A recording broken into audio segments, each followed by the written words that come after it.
I thought the bruises on my daughter-in-law's arm were from a kitchen accident. I thought my son's late nights meant he was working hard. I thought the fear in Sarah's eyes when she looked at Kevin was just exhaustion from her teaching job. But what I discovered that Thanksgiving evening wasn't a clumsy accident or overwork. It was a nightmare that had been growing in plain sight for 3 years, and the monster wearing it wasn't a stranger. It was the boy I raised, the son I trusted with everything. My name is Robert Chen. I'm 58 years old, and I've spent the last 30 years building a small but successful restaurant supply business in Denver. My wife Linda is a nurse at Presbyterian Hospital. We raised 2 kids in the suburbs, worked hard, saved money, and thought we did everything right. Our daughter Emily is doing great in Seattle. She's a software engineer, married to a good man, expecting their first child. But our son Kevin? I thought he was our success story. Corporate job at a tech startup, beautiful wife, nice house in Lakewood. I was so proud of him. Until that November day when everything I believed shattered like glass. It started 2 weeks before Thanksgiving. Linda and I were planning to host the holiday at our place like always. Kevin and Sarah had been married for 5 years, and Sarah had become like a real daughter to us. She was warm, funny, patient with my broken English jokes, and she genuinely loved Kevin. At least, I thought she did. Looking back now, I realize what I mistook for love might have been terror. Linda called Sarah to coordinate the menu. "Sarah, honey, do you want to make your famous pumpkin pie this year?" I heard Linda say into the phone. There was a long pause. "Sarah, you there?" When Linda hung up, she looked troubled. "Robert, something's off." Sarah sounded scared. She said she couldn't talk, and hung up quickly. I heard Kevin yelling in the background. I waved it off, probably just stress. Teaching middle school isn't easy, and Kevin's been working on that big project. They're both tired. Linda frowned but didn't push it. I should have listened to her. Nurses have instincts about these things. The week before Thanksgiving, I drove to Lakewood to drop off some kitchen supplies I'd gotten wholesale for their new house. It was a Wednesday afternoon around 3 o'clock. Sarah would be home from school by then, but Kevin should still be at work.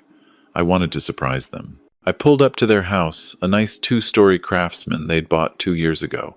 I'd helped them with the down payment, proud that my son was achieving the American dream. The driveway was empty except for Sarah's Honda Civic. Good, she was home. I grabbed the box of supplies and walked up the front path. That's when I noticed their neighbor, Emma, rushing out of her house. She was a young woman, maybe late 20s, who worked with Sarah at Brighton Middle School. We'd met a few times at neighborhood barbecues. Nice girl, always friendly. But the look on her face wasn't friendly now. It was urgent, almost panicked. "Mr. Chen, wait!" she called out, practically running across her lawn. "Please, wait!" I stopped, confused. "Emma? What's wrong?" She reached me, slightly out of breath. Her eyes darted to Kevin and Sarah's house, then back to me. "Mr. Chen, I need to tell you something. About Sarah. About your son." She hesitated, and I could see her wrestling with something. "Can we talk? Not here. In my house?" My stomach tightened. "What about Sarah? Is she okay?" Emma's jaw clenched. "Mr. Chen, please. Just come with me for 5 minutes. What I need to show you. You need to see it." I followed her back to her house, my mind racing. Inside, her living room was modest but tidy. She gestured for me to sit, but I remained standing. "Emma, what's going on? You're scaring me." She pulled out her phone with shaking hands. "Mr. Chen, I've been Sarah's friend for 3 years. We teach in adjoining classrooms. We have lunch together every day." She took a deep breath. "Your son is hurting her. Badly. And it's getting worse." The words hit me like a physical blow. "What? No. No. Kevin would never." "Mr. Chen." Emma's voice was firm now. "Last month, Sarah came to school with a black eye. She said she walked into a cabinet. 2 weeks ago, she had finger-shaped bruises on her throat. She said she had an allergic reaction. Yesterday, she showed up with a split lip and a bruise on her ribs, so bad she could barely breathe. She made me promise not to tell anyone." I felt my legs weaken. That can't be right. Kevin loves her. He's always been gentle, even as a boy. He cried when our dog died. He volunteers at the food bank. Emma thrust her phone toward me. On the screen was a photo. Sarah, sitting in what looked like a school bathroom, her face turned toward the camera. The left side of her face was swollen, a dark purple bruise spreading from her eye to her cheekbone. Her lip was split and bloody. Her expression was hollow, defeated. "She let me take this 3 days ago," Emma said quietly. "She made me promise to keep it just in case something happened to her. But Mr. Chen, I can't stay silent anymore. Last night I heard shouting from their house. I heard something break. I heard Sarah crying, begging him to stop. My hands were shaking. Where is she now?" "Inside. Kevin left for work an hour ago. She's probably cleaning up, trying to make everything look normal before he gets home." Emma's voice cracked. "Mr. Chen, she's terrified of him. And she thinks no one will believe her, because Kevin is so charming, so successful. She thinks you and Mrs. Chen will take his side." The box of kitchen supplies slipped from my hands and crashed to the floor. I barely noticed. My son is doing this?" Emma nodded, tears streaming down her face now. "I have more. I've been documenting everything because I knew this day would come. But Mr. Chen, you need to see her. You need to hear it from her. And you need to be ready for what Kevin might do when he finds out." I stood there in Emma's living room, feeling like the ground had opened beneath me. The son I thought I knew, the son I'd taught to ride a bike, the son who'd given a speech at our 30th anniversary about how lucky he was to have parents who loved each other, that son was beating his wife. How had I missed this? How had I been so blind? "Show me everything," I said, my voice hoarse. "Show me all of it." Emma pulled up her computer and opened a folder. Inside were dozens of photos spanning the last 18 months. Sarah with bruises in various stages of healing. Screenshots of text messages where Sarah confided in Emma about Kevin's explosive anger. Voice recordings of arguments Emma had captured through the shared wall of their townhouses. In one recording, I heard my son's voice, twisted with rage, screaming words I'd never imagined he could say. "You stupid bitch. Do you know how much money you cost me? Do you know what I've sacrificed for this family?" Sarah's voice, small and pleading. "Kevin, please, I just asked where the money from my teacher's salary went." A crash. Sarah's scream. Then silence. I felt sick. When was this? 2 months ago. I called the police that night, but by the time they arrived, Sarah told them everything was fine. She covered for him. Emma wiped her eyes. "Mr. Chen, the abuse isn't just physical, it's financial too. Sarah's entire paycheck goes directly into an account only Kevin controls. He gives her $20 a week for personal expenses. She's been eating lunch at school because she can't afford to buy food otherwise. Some days, she asks if she can split my lunch. The picture was becoming clearer and horrible. The money. Where is it going?" Emma hesitated. "I don't know for sure, but Sarah mentioned that Kevin's been going to Central City a lot. That's where the casinos are. Gambling." The word hit me like another blow. My father had been a gambling addict. It destroyed our family when I was young. I'd sworn my children would never follow that path. I'd talked to them about it, warned them, and Kevin had promised me he understood. "I need to talk to Sarah," I said, standing up. "Right now." Emma grabbed my arm. "Mr. Chen, wait. You need to be careful. If Kevin comes home and finds you there, he's at work. You said so yourself." "Yes, but he's been unpredictable lately. Sometimes he comes home early to check on her. Please, let me call Sarah first, make sure she's ready to talk." I nodded, trying to control the rage and grief warring inside me. Emma called Sarah's cell.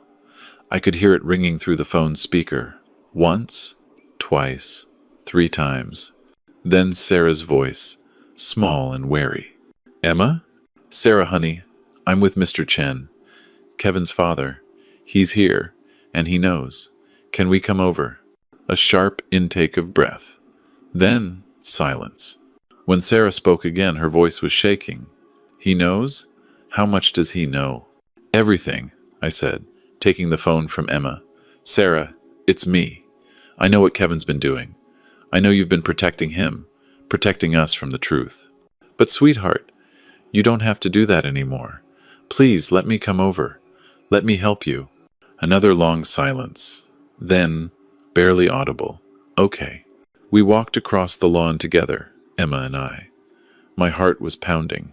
Part of me still wanted to disbelieve it all, to find out this was some terrible misunderstanding. But the evidence was overwhelming. And when Sarah opened the door, any remaining doubt evaporated. She looked like a ghost. Her face was pale, thinner than I remembered from just a month ago. There was a fresh bruise on her right cheekbone, badly concealed with makeup. She was wearing a long-sleeved shirt despite the warm house, and when she moved, I saw her wince. "Mr. Chen," she whispered, tears already forming. "I'm so sorry. I'm so sorry. You have to see this." I pulled her into a careful hug, feeling her flinch at first, then collapse against me. "No, Sarah, no. You have nothing to be sorry for. This is not your fault. Do you hear me? None of this is your fault." She sobbed against my shoulder while Emma locked the door behind us. We moved to the living room, and that's when I started to see other signs I'd missed. The house was immaculate. Too immaculate. It had the sterile feeling of a museum, not a home. There were no photos of Sarah anywhere, only photos of Kevin. The furniture was expensive but uncomfortable looking, and there, on the wall near the kitchen, was a small dent in the drywall, roughly the size of a fist. Sarah sat down gingerly, and I noticed her clutching her side. "When did this start?" I asked gently. She looked down at her hands. "About 2.5 years ago, right after we bought this house. Kevin started going out more, staying late. I thought it was work stress. Then one night I asked him where he'd been, and she touched her cheek. He slapped me. Then he cried and apologized and said it would never happen again. But it did," I said quietly. She nodded. "It got worse. He started controlling money. My paychecks, my credit cards, everything. He said he was protecting our finances, that he was better with money. But bills started going unpaid. Collection agencies called. When I questioned him, he'd get angry, then violent." "The gambling," I said. Emma mentioned casinos. Sarah's face crumpled. "I found credit card statements. He's taken out loans in both our names. Mr. Chen, we're nearly $90,000 in debt. My credit is destroyed. He's been forging my signature on loan applications. Last month he took out a title loan on my car without telling me. $90,000. I felt dizzy. "Sarah, why didn't you call me? Or Linda, we would have helped you." "Because he's your son," she said simply. "He told me you'd never believe me over him. He said I was just a teacher from a nobody family, and you'd always choose your blood over some outsider. And I." She broke down again. "I believed him. I was so ashamed. I thought maybe I was the problem. Maybe if I was a better wife, he'd stop." Emma sat beside Sarah, holding her hand. "Sarah, show him your ribs." Sarah hesitated, then slowly lifted her shirt.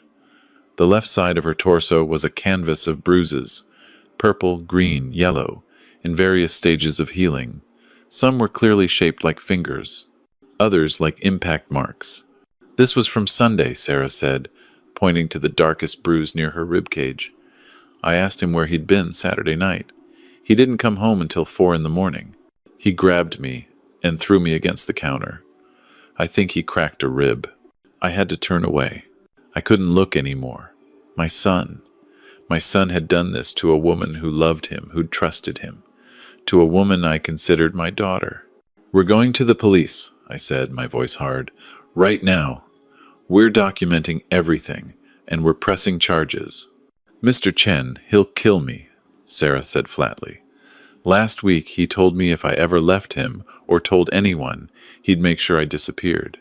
He said no one would miss a teacher with no family nearby." "He's not going to touch you again," I said. "I promise you that." "Emma, do you have copies of all that evidence?" "Everything's backed up in 3 places, including cloud storage," Emma confirmed. "And I've already contacted a domestic violence advocate I know. She's ready to help whenever Sarah is ready." I called Linda. When she answered, I could barely speak. "Linda, I need you to come to Kevin's house. Right now. And, honey, prepare yourself. It's bad. Linda arrived 20 minutes later, and when she saw Sarah, she went pale. Then she went into nurse mode, checking Sarah's injuries, documenting everything with her phone, asking careful questions about pain levels and symptoms. When she got to the rib injury, she insisted we go to the emergency room. No, Sarah said firmly. If I go to the ER, they'll ask questions. They'll file a report. Kevin will find out before we're ready. Then we make sure you're ready right now, Linda said. Robert, call your lawyer. Sarah needs a restraining order.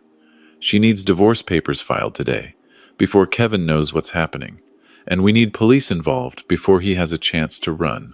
I was already dialing. Our family lawyer, Tom Mitchell, had handled everything from business contracts to estate planning for us.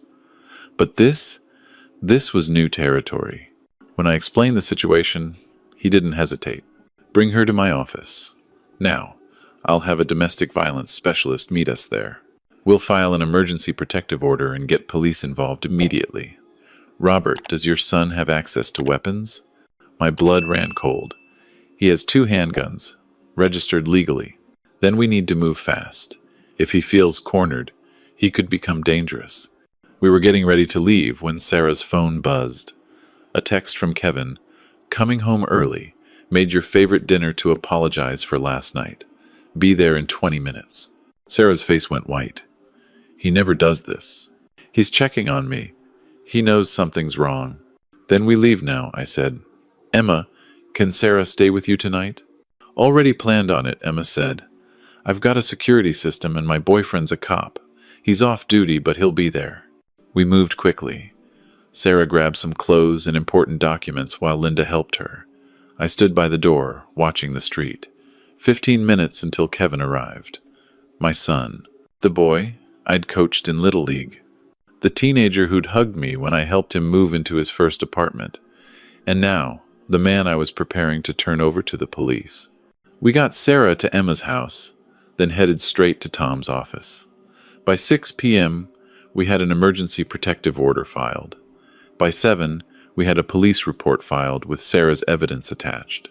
The detective assigned to the case, a woman named Maria Torres, looked at the photos with barely contained anger. Miss Sarah, I'm going to be honest with you, Detective Torres said. This is one of the clearest cases of domestic violence I've seen. The documentation your friend collected is excellent. With this evidence, we can arrest your husband tonight on multiple charges: assault, battery, financial fraud, coercion. But I need you to be prepared. Domestic violence cases are dangerous. The most dangerous time for a victim is when they leave. Sarah nodded. I know, but I can't do this anymore. I just can't. You won't have to, I said. Linda and I will make sure you're safe, and Kevin will answer for what he's done. At 8:30 that evening, police went to Kevin and Sarah's house to arrest him. Linda and I were at Emma's house with Sarah when we got the call. Kevin had resisted arrest. He'd barricaded himself inside, claiming Sarah was lying, that we'd all turned against him, that he was the victim. It took 2 hours and a SWAT team before he finally surrendered. I watched the news coverage from Emma's living room, seeing my son in handcuffs being led to a police car. He was screaming at the cameras, his face twisted with rage. She's lying! My own parents are believing lies. I'm being set up. Linda was crying. Sarah sat in stunned silence. And me? I felt numb. This was my son, the boy I'd raised to be better, to be kind. Where had I gone wrong? The next morning, more truths came out. The police investigation revealed that Kevin had embezzled $45,000 from his company by filing false expense reports over 2 years. He'd taken out loans in his parents' names. Linda and I discovered we were co-signers on 3 different personal loans we'd never agreed to. Our signatures had been forged. He'd maxed out Sarah's credit cards on gambling debts. He'd borrowed money from his sister Emily under false pretenses, claiming it was for a business investment. The full picture was devastating. Kevin wasn't just an abuser. He was a thief, a liar, an addict, who'd destroyed everyone around him to feed his gambling habit. His bail was set at $200,000. Kevin called me from jail, begging me to post it. Dad, please, you have to believe me. Sarah's lying. She's trying to take everything from me. I'm your son. You know me. You know I'm not capable of this. I listened to his pleading voice, and all I could think about were the bruises on Sarah's body, the fear in her eyes, the way she'd flinched when I hugged her. "Kevin," I said slowly, "I've seen the photos. I've heard the recordings. I've seen what you did to your wife, to a woman who loved you. And I've seen the financial records showing what you stole from everyone who trusted you. Dad, please. I'm not posting your bail. You need help, son. Real help. And you need to face the consequences of what you've done. Maybe that's where I failed you. Maybe I protected you too much when you were young. But I won't protect you from this. I can't." He cursed at me then, words I'd never heard him use. He called Linda and me terrible parents, said we'd ruined his life, that we'd always loved Emily more. The person on the other end of that phone wasn't the son I thought I knew. Maybe he never had been. Maybe I'd only seen what I wanted to see. The court case took months. Kevin's company pressed charges for embezzlement. The bank came after Linda and me for the forged loans until our lawyer proved we hadn't signed anything. Sarah filed for divorce, which Kevin contested viciously. He tried to claim she was an alcoholic, that she'd abused him, that the bruises were self-inflicted. But the evidence was overwhelming. In the end, Kevin was convicted on multiple counts: aggravated assault, battery, fraud, identity theft, and embezzlement. The judge gave him 7 years, with eligibility for parole after 5 if he completed a comprehensive treatment program for gambling addiction and anger management. At the sentencing, the judge asked if anyone wanted to make a statement. Sarah stood up, her voice steady now. "Kevin Chen was my husband for 5 years. For 3 of those years, he systematically destroyed my sense of self-worth, my financial security, and my physical safety. He isolated me from friends. He controlled every aspect of my life. He made me believe I was worthless, that I deserved the abuse. But I didn't. No one does." She looked at Kevin, who was staring at the table. "I hope you get help. I hope you face what you've done. And I hope no one else ever has to experience what I experienced." Then Linda stood up. My wife, who'd been devastated by our son's crimes, who'd cried herself to sleep for weeks. "I'm Kevin's mother. I love my son. I always will. But I also believe in accountability. What he did to Sarah, what he did to our family, to his sister, to his employer, these weren't mistakes. They were choices, deliberate, repeated choices to hurt people who loved him. I hope these years give him time to become the person I once thought he was." I couldn't speak. I sat there with Emily, who'd flown in from Seattle, both of us crying quietly. After the sentencing, Sarah came to live with Linda and me for 6 months while she rebuilt her life. We helped her clear the debts Kevin had created, worked with creditors to prove fraud, and supported her through therapy. She'd lost weight, had nightmares, flinched at sudden sounds. But slowly, gradually, she healed. A year after Kevin's conviction, Sarah was thriving. She'd been promoted to department head at her school. She'd bought a small condo with money from the divorce settlement the court had ordered Kevin to repay everything he'd stolen, though we knew we'd never see most of it. She'd started dating a kind man, a fellow teacher who treated her with the respect she deserved. Linda and I stayed close to Sarah. We never stopped thinking of her as our daughter. In some ways, she was more our daughter than Kevin had been our son. Blood didn't make family. Love and loyalty did. Kevin writes to us from prison sometimes. His letters are mostly excuses, justifications, claims that he's changed. He's angry that we supported Sarah instead of him. He doesn't understand why his own parents chose his ex-wife over their blood. But I understand now what I should have understood years ago. Being a parent doesn't mean blind loyalty. It means loving your child enough to let them face the consequences of their actions. It means believing victims, especially when the perpetrator is your own flesh and blood. Emma, the neighbor who'd been brave enough to speak up, became one of our closest friends. Without her courage, Sarah might not have survived. We invited her to every family gathering. She was the hero in this story, the one who refused to stay silent when staying silent would have been easier. Some people ask me if I still love Kevin. I do. He's my son, and I'll always love the boy he used to be. But I don't like the man he became. I don't excuse what he did, and I don't regret choosing Sarah's safety over his freedom. Because at the end of it all, I learned a terrible truth. Sometimes the monsters aren't strangers in dark alleys. Sometimes they're the people we raised, the people we trusted completely. And when we discover that truth, we have a choice. We can enable the monster by staying silent, by making excuses, by choosing blood over justice. Or we can do what's right, even when it breaks our hearts. I chose right, even though it cost me my son. Even though some nights I lie awake wondering where Linda and I went wrong, what signs we missed, what we could have done differently.